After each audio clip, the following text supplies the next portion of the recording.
Assalamualaikum warahmatullahi wabarakatuh. Waalaikumsalam warahmatullahi wabarakatuh. Salam Salam wabarakatuh. sejahtera bagi kita semua.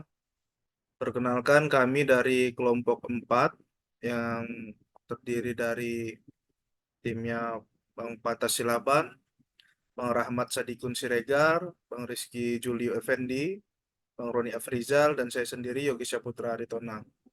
Di sini kami ingin mempresentasikan tentang mobilitas listrik.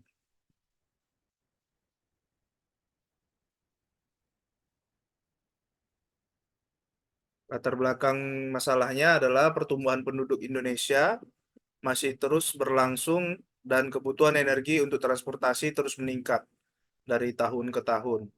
Terlebih penggunaan kendaraan bermotor berbahan bakar fosil semakin meningkat dan memenuhi jalan-jalan perkotaan dan tol. Minyak bumi yang digunakan sebagai bahan bakar mobil konvensional saat ini merupakan energi yang tidak terbarukan. Maka dari itu, mobil listrik merupakan salah satu sarana transportasi yang bisa memenuhi kebutuhan mobilitas masyarakat, namun tetap ramah lingkungan karena tidak memiliki polusi atau emisi gas buang. Banyak sekali dampak negatif dari polusi dan emisi gas buang yang dihasilkan dari pembakaran mesin mobil konvensional. Antara lain, dampak negatif tersebut akan berdampak pada kesehatan dan kesejahteraan manusia serta lingkungan hidup kita. Di sini kami punya rumusan masalah, yaitu bagaimana sejarah perkembangan kendaraan listrik, jenis-jenis kelompok kendaraan bertenaga listrik, apa yang dimaksud dengan kendaraan listrik modern, apa saja komponen-komponen mobil listrik, apa saja kelebihan dan kelemahan penggunaan kendaraan listrik. Tujuan untuk mengetahui sejarah perkembangan kendaraan listrik untuk mengetahui jenis-jenis kelompok kendaraan bertenaga listrik, untuk mengetahui apa yang dimaksud kendaraan listrik modern, untuk mengetahui komponen-komponen yang ada pada mobil listrik, untuk mengetahui juga kelebihan dan kelemahan penggunaan kendaraan listrik. Sejarah perkembangan kendaraan listrik. Perkembangan kendaraan listrik ini di dunia sebagian besar mengacu pada perkembangan bidang listrik di Amerika Serikat dan beberapa negara di Eropa serta Jepang. Pada permulaan era kendaraan bermotor di Amerika Serikat, sekitar tahun 1900-an, kendaraan listrik merupakan kendaraan yang jumlahnya paling banyak dibandingkan dengan kendaraan berbahan bakar minyak atau bertenaga uap. Hal ini disebabkan antara lain karena kendaraan listrik memiliki berbagai kelebihan, seperti tidak bergetar, tidak mengeluarkan suara, serta tidak bising, seperti halnya kendaraan berbahan bakar minyak atau yang disebut konvensional. Di samping itu, proses menghidupkan kendaraan listrik jauh lebih mudah dibandingkan dengan kendaraan berbahan bakar minyak yang masih menggunakan starter jenis crank. Dan juga pada periode ini, jalan raya hanya tersedia di kota saja, di mana jarak tempuh relatif pendek, sehingga hal ini sangat cocok dengan karakter kendaraan listrik yang berjarak tempuh relatif pendek. Namun demikian, jika dibandingkan dengan kendaraan berbahan bakar uap, kendaraan listrik memiliki jarak tempuh yang lebih panjang. Dari semua teknologi pendukung kendaraan listrik, baterai merupakan teknologi kunci dalam meningkatkan unjuk kerja kendaraan listrik, khususnya dalam jarak tempuh. Dengan kondisi sekarang ini, spesifikasi baterai lah yang menentukan apakah kendaraan listrik tersebut akan dikembangkan agar memiliki jarak tempuh yang panjang. Riset dan pengembangan teknologi baterai pada saat ini sudah dan berlangsung untuk menghasilkan baterai yang mampu memenuhi kebutuhan energi kendaraan untuk jarak tempuh 320 hingga 563 mil untuk sekian kali pengisian.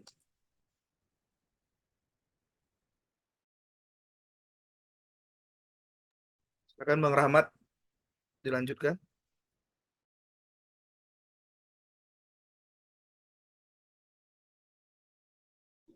Dari urian di atas dapat dilihat bahwa kendaraan listrik merupakan salah satu solusi penting untuk mengatasi proses yang berhubung dengan polusi lingkungan. terbatas dan semakin berkurangnya persediaan bahan bakar konvensional dan pemanasan global.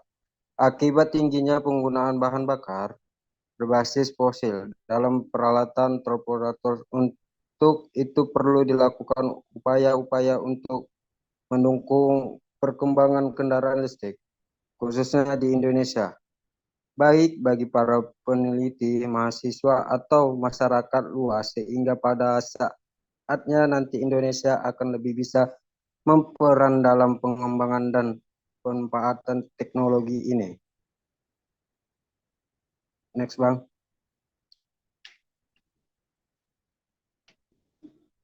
Jenis-jenis kelompok kendaraan bertenaga listrik. Generasi listrik KL adalah semua jenis kendaraan penumpang yang digerakkan dengan motor listrik, baik seluruhnya maupun sebagai misalnya dalam sistem dengan kombinasi motor bakar. Kelompok kendaraannya yang hanya direnggarai oleh motor listrik disebut dengan battery elektrik, yang akan dijaminkan sebagai kendaraan listrik baterai. KLB adalah kendaraan listrik yang menggunakan baterai sebagai penyimpan energi listrik, yang nantinya komunikasi menjadi energi mekanik oleh motor listrik. Energi listrik dalam bertari ini diperoleh melalui proses pengisian dari sumber energi listrik eksternal dan sinyal seperti jenis-jenis listrik, yaitu kendaraan yang menggunakan dua sistem penggerak, yaitu motor listrik dan motor bakar. Dalam motor bakar masih merupakan penggerak utama kendaraan, dan motor listrik akan digunakan pada kondisi medan yang tingkat konsumsi bahan bakarnya besar. Seperti dalam saat itu, pada saat strip kecamatan rendah, saat itu lintas ramai stop di lampu lalu lintas, dan medan berat seperti tanjakan. Tujuan utama dari kendaraan elektrik adalah untuk mengingatkan efisiensi pemakaian bahan bakar. Pada awalnya sistem pengisian baterai dalam KLH hanya bisa dilakukan melalui sistem internal dari kendaraan. Tetap hal ini memiliki beberapa keterbatasan seperti dengan tidak praktis karena jarak tempuh yang pendek. Untuk mengatasi hal tersebut kemudian dikembangkan kendaraan yang menggunakan sistem plug F. Kendaraan listrik plug ini adalah kendaraan listrik yang pengisian baterainya dapat dilakukan dengan mencolokkan pada sumber energi listrik luar seperti jalan. Dengan sistem colok ini, baterai kendaraan bisa diisi melalui sistem pengisian internal maupun eksternal. Atau kendaraan efisien, yaitu kendaraan yang dikontrolkan sebagai kendaraan yang tidak mengeluarkan emisi gas.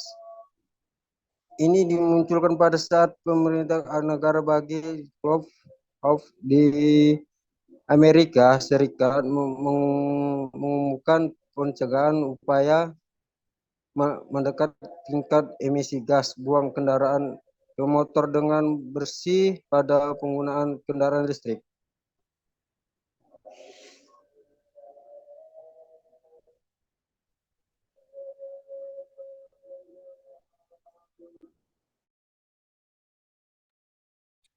Kendaraan listrik modern. Dalam sebuah kendaraan listrik, motor listrik adalah sumber energi mekanik atau tenaga penggerak.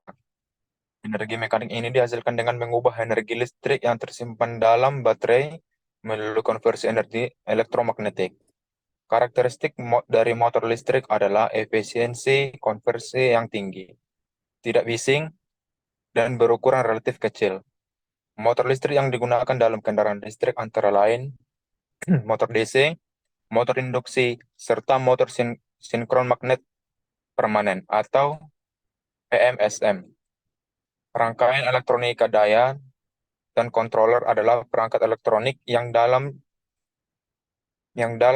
kendaraan listrik untuk mengatur energi listrik yang dialirkan menuju motor listrik sehingga diperoleh kondisi operasi yang optimum.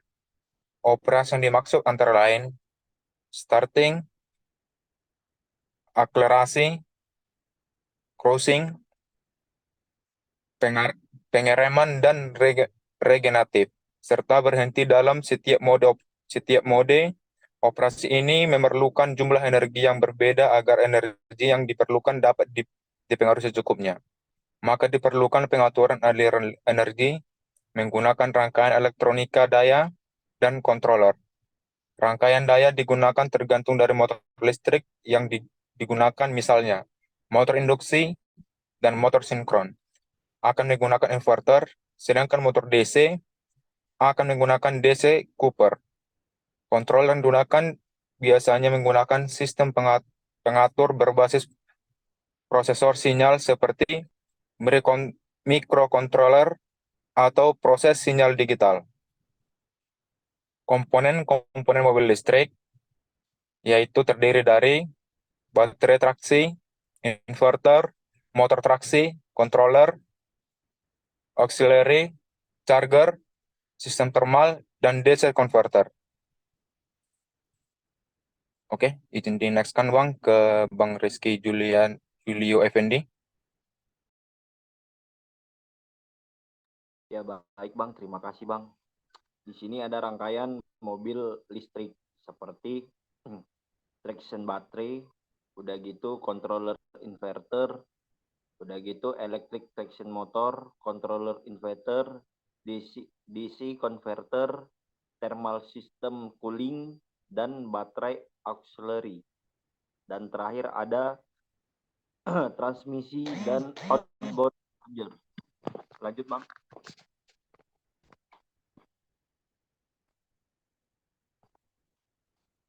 Keunggulan penggunaan kendaraan listrik yaitu memiliki torsi instan, ramah lingkungan, kondisi kabin yang senyap, bebas tilang ganjil genap, pajak murah, dan minim perawatan.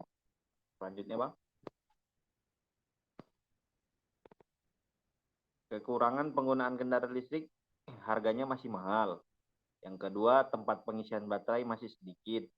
Waktu pengisian daya cukup lama. Dan harga baterainya juga relatif mahal. Selanjutnya Bang.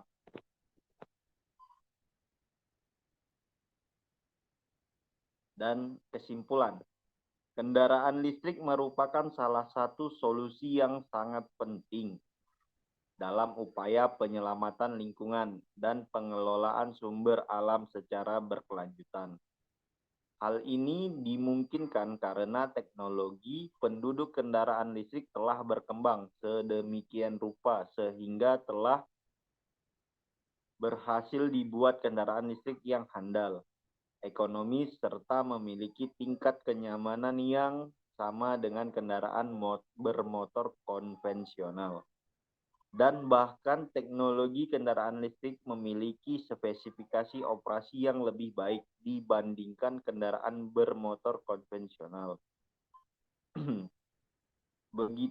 Berbagai jenis kendaraan listrik telah diproduksi, dari mobil satu penumpang hingga bus berkapasitas 58 orang, kendaraan untuk penggunaan dalam kota hingga sport utility, dan bahkan sport cop juga sudah diproduksi.